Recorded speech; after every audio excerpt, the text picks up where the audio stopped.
Physical fitness plays a big role in the Navy's capability to carry out operational tasks, often in challenging conditions, which is why it's an important part of each member's daily routine.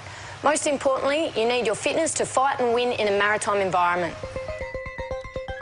Seagoing life is at times challenging, and personnel must be able to competently carry out their professional tasks in conditions which can quite often be harsh. Having a reasonable level of fitness will allow you to do this. Whether you're an officer trainee at the Royal Australian Naval College or preparing to become a sailor at recruit school, you'll need to pass both the swim test and the physical fitness test during your training in order to graduate. There are two tests you'll need to pass: the pre-joining fitness assessment prior to entering the Royal Australian Navy and the physical fitness test in week 1 of officer or sailor training. If you're an active person and you maintain your fitness by running, swimming or playing sport regularly, then you should have little trouble passing both tests. You're expected to have a reasonable level of fitness in the areas of cardiovascular fitness, muscular strength and endurance, and water-based fitness. The RAN swim test. The swim component will test your swimming fitness, strength and endurance. It will also teach you safe and effective methods for escaping from water-based danger, including jumping from a height into the water, swimming underwater, swimming a long distance and treading water, all whilst fully clothed. The swim test takes place in either an indoor or outdoor pool or in a suitable area of the sea. The physical fitness test consists of upper body strength and endurance tests, abdominal strength and endurance tests, and aerobic capacity tests. This could be a 2.4 kilometre run, 5 kilometre walk, beat test, or 500 metre swim.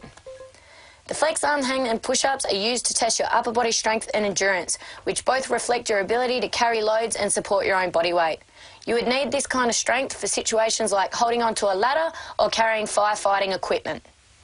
The sit-ups are designed to test your abdominal muscle strength and endurance, which affects your ability to lift and carry loads, flexibility and general muscle fitness. Adequate abdominal fitness also reduces the risk of back injury. Dressed in disruptive pattern Navy uniform, you'll need to complete the following elements. From a suitable spot and a minimum height of 2 metres, enter the water feet first to simulate an abandoned ship situation. Plunge and swim for 10 metres underwater, completely immersed, to simulate an escape from a sinking vessel surrounded by oil. Swim 50 metres on the water's surface to escape from a simulated danger situation, utilising a survival stroke. Spend 15 minutes in deep water where you are unable to touch the bottom, utilising any of the following survival float techniques. Supine, on the back, lying on the surface of the water with legs outstretched, arms scaling by the side. Tilt the head back and point the chin to the sky. Inflate the lungs and push the chest out of the water while raising the hips to keep the legs and feet on the surface. Vertical, egg beater. Whilst upright in the water, kicking each leg simultaneously, one after the other, in a half breaststroke fashion, at the same time sculling the arms back and forth at waist height. To pass the test, you'll need to maintain correct technique for each individual exercise and complete the aerobic section within a specified amount of time. The requirements are slightly different for males and females and are also dependent on your age group. Male requirement. For under 35-year-olds, you'll be required to do 25 push-ups, 25 sit-ups and achieve either 7.4 in the beat test or 12 minutes 30 in a 500 metre swim or 13 minutes in a 2.4 kilometre run or 42 minutes in a 5 kilometre walk. Ultimately, your VO2 max will need to be 37%. Female requirement. For under 35-year-olds, you'll be required to do 10 push-ups, 25 sit-ups and achieve either 6.9 in the beat test or 13 minutes 30 seconds in a 500 metre swim, or 15 minutes of a 2.4 kilometre run, or 43 minutes of 5 kilometre walk. Ultimately, your VO2 max will need to be 36%. The pre-joining fitness assessment is to be completed no earlier than 4 weeks prior to enlistment or appointment to the Navy. If you have not passed the pre-joining fitness assessment by the 3-week mark, you will be given 1 further attempt prior to the 2-week mark. If you fail the pre-joining fitness assessment, you will be unable to join. Now that you know what the test will consist of, you will need to prepare for it. We have a detailed program designed to help you improve your level of fitness in only 4 weeks.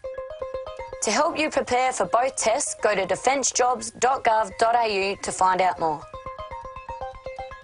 To guard against injury and to get the most out of your fitness routine, it's important that you maintain the correct technique for each individual exercise.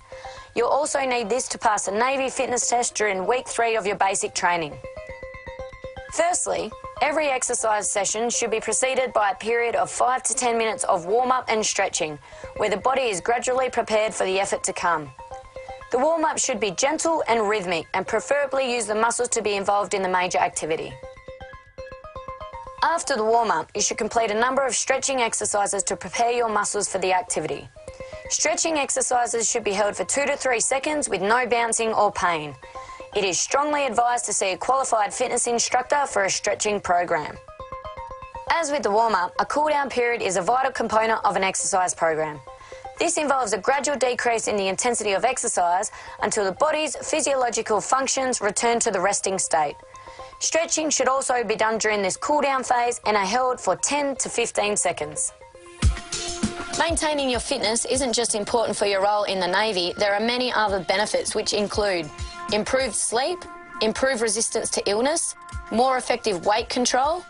Confidence levels will increase, which means motivation, morale, discipline and willpower will also increase, and it's also a great guard against stress.